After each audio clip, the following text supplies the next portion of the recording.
Hello guys, പ്രവാസിയായ എന്റെ പുതിയാപ്പൾക്ക് നാട്ടിൽ വന്നുള്ള main പരിപാടിയാണ് അവൽ സുബൈക്കിന് നീച്ചിട്ട് മീൻ പിടിക്കാൻ പോകും. പോക്കൊക്കെ കണ്ടാ വിചാരിക്കും ഒരു കൊട്ട മീനേറ്റേക്കാരൻ വരികയെന്ന്. പക്ഷെ ഒരു തേങ്ങയും കിട്ടലില്ല. പക്ഷെ ഇന്നെന്താ സംഭവിച്ചെന്ന് അറിയില്ലടാ, രണ്ട് നല്ല കിടില അടാറ് വരാലിട്ടായിട്ട് ആള് വന്നിട്ടുണ്ടായിരുന്നത്. എനിക്കാണെങ്കിൽ ഈ വക ഐറ്റംസ് ഒക്കെ കാണാനും തിന്നാനും ഇഷ്ടമാണ്, അല്ലാതെ കട്ട് ചെയ്യണമൊന്നും ഇഷ്ടമല്ല. ഇഷ്ടമില്ലാത്തോണ്ടല്ല, അത്രക്കങ്ങോട്ട് വശമില്ല, അത് തന്നെ. പക്ഷെ അത് പുറത്തു പറയാൻ പാടുണ്ടോ? ഇല്ല.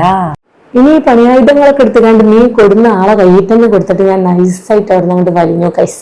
ഈ മീൻ കട്ട് ചെയ്യണ കാണാൻ വേണ്ടി മാത്രം ഇവിടെ കുറച്ച് കുത്തിരട്ടാളം സാജറായിട്ട് മീനൊക്കെ ആൾക്ക് പറ്റുന്ന പോലെ കട്ട് ചെയ്ത് കുട്ടപ്പനാക്കി തന്നിട്ടുണ്ട്. ഇനി ഇതിന്റെ ക്ലീനിങ്ങും ബാക്കി പരിപാടിയൊക്കെ എന്റെ ഡ്യൂട്ടിയാണ്. കല്ലുപ്പ് ഉപയോഗിച്ചിട്ട് നന്നായിട്ട് കഴുകി ക്ലീൻ ആക്കി എടുക്കുന്നുണ്ട്. ഇനി ഇത് റൗണ്ട് ഷേപ്പിൽ ഓരോ പീസായിട്ട് ഇങ്ങനെ കട്ട് ചെയ്തെടുക്കുക. കട്ട് ചെയ്ത മീനൊക്കെ നന്നായിട്ടൊന്ന് കഴുകി എടുക്കുന്നുണ്ട്. ഇപ്പൊ നമ്മൾ മീനൊക്കെ നന്നായി കഴുകി വൃത്തിയാക്കി എടുത്തിട്ടുണ്ട്. ഇനി ഇതിന് സ്പെഷ്യൽ ആയിട്ട് ഒരു വെറൈറ്റി മസാല ഉണ്ടാക്കണം.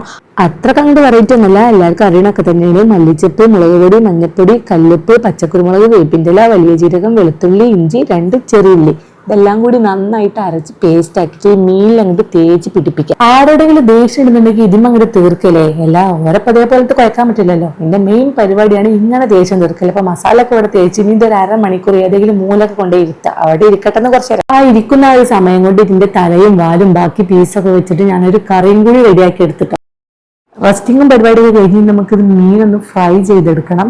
പാനിൽ കുറച്ച് വെളിച്ചെണ്ണ വെച്ചിട്ട് വേപ്പിൻ്റെലൊക്കെ ചാടി വെച്ചിട്ട് ഇങ്ങനെ അങ്ങോട്ട് ഫ്രൈ ചെയ്തെടുക്കുക. ഒരു സൈഡിൽ നിന്ന് കുക്കായി വന്നാൽ ഓരോന്നായിട്ട് ഇങ്ങനെ മറിച്ചിട്ട് കൊടുക്കുക. എന്താണല്ലേ എല്ലാവരും ഡെയിലി ചെയ്യുന്ന കാര്യം തന്നെയാണ്, വെറുതെ ഇങ്ങനെ പറയാൻ. എന്നാലും കെടുക്കട്ടല്ലേ, ഒരു വൈക്ക് പോവല്ലേ. അപ്പൊ മീനൊക്കെ നന്നായിട്ട് കുക്കായി വന്നിട്ടുണ്ട്. ഇനി ഒരു പാത്രത്തിലേക്ക് ഒന്നുകൂടി മാറ്റുന്നുണ്ട്. ഇനിയാണ് അടുത്ത കലാപരിപാടി. നമ്മൾ കറി വെച്ചിട്ടുള്ള ആ ഒരു തലൊക്കെ കൂടി ഇടലയിക്കണ്, അത് നോക്കണ്ട, കാരണം ടേസ്റ്റ് ആണല്ലോ നമുക്ക് പ്രധാനം. ഇനി അതിന്റെ ഗ്രേവി എടുത്തിട്ട് തലയുടെ മുകളിൽ ഇങ്ങനെ ഒഴിച്ചിട്ട് അതിൽ നിന്ന് ഇങ്ങനെ ഒരു മീറ്റിന്റെ ആ ഒരു ബാഗ് എടുത്തിട്ട് ആ ഗ്രേവിയും കൂട്ടിയിട്ട് ഒന്നുകൂടി കഴിച്ചങ്ങോട്ട് നോക്കുക. ഒന്നും പറയാനില്ല, എരിവ് കുറച്ച് അധികം അങ്ങോട്ട് കൂടിയോന്ന് ഡൗട്ട്. സാറില്ല, ആരോടും പറയണ്ട. ഇനി നമുക്ക് അടുത്ത് നമ്മളെ വരാൽ ഫ്രൈ ചെയ്തൊന്ന് ടേസ്റ്റ് ചെയ്ത് നോക്കാം. ഈ ഒരു ഐറ്റം ഒന്നും പറയാനില്ല, പൊള്ളി ഐറ്റം തന്നെയാണ്. നമ്മളെല്ലാവരും കഴിക്കേണ്ട ഒരു സംഭവമായിട്ടത്. നല്ല ടേസ്റ്റ് ഉണ്ട്. ഞാൻ തന്നെ ഉണ്ടാക്കിയിട്ട് ഞാൻ തന്നെ തള്ളുമ്പോൾ അതിലൊരു ഇതില്ല. അതുകൊണ്ട് മീൻ കട്ട് ചെയ്യുമ്പോൾ എസ്കോട്ടിൽ നിന്ന് കുറച്ച് ടീമേരുണ്ട് ഇവിടെ. ഓരോടൊന്ന് അഭിപ്രായം. ഒരു ടീമിന് ഇഷ്ടമായിക്കണേ, ആള് ഗ്രീൻ ചിക്കനിലൊക്കെ തന്നിക്കണേ. ഇനി വേറൊരു ടീമുണ്ട് ഇവിടെ, അതിന്റെ അഭിപ്രായം കൂടി കിട്ടിക്കഴിഞ്ഞാൽ കേച്ചിലായി. ഇതിന്റെ അഭിപ്രായമാണ് ഇവിടുത്തെ അവസാനത്തെ അഭിപ്രായം. ഇഷ്ടപ്പെട്ട മുതൽ ഒഴികെ വേറൊരു മുതലും ഇതിന്റെ അകത്തേക്ക് അങ്ങോട്ട് പോകില്ല. ഇഷ്ടപ്പെട്ട് കിട്ടിയ അൽഹംദുലില്ലാ. ഈ ഒരു ഐറ്റം ആൾക്ക് നന്നായിട്ട് അങ്ങോട്ട് ബോധിച്ചിരിക്കണം, അല്ലെങ്കിൽ ഈ ഒരു എക്സ്പ്രഷൻ അല്ല മുഖത്ത് വരേണ്ടിയിരുന്നത്. ഇത് അടിപൊളിയായിക്കണ്, സൂപ്പർ ആയിക്കണ്, ഉഷാറായിക്കണം എന്നൊക്കെയാണ് പറയുന്നത്. ഇത് കേട്ടപ്പോൾ ഒരു മനസുഖം. അപ്പൊ ഇന്നത്തെ വീഡിയോ ഇത്രയേ ഉള്ളൂ. ഇഷ്ടപ്പെട്ടാൽ ലൈക്ക് ചെയ്യുക, ഷെയർ ചെയ്യുക, സബ്സ്ക്രൈബ് ചെയ്ത് സപ്പോർട്ട് ചെയ്യുക.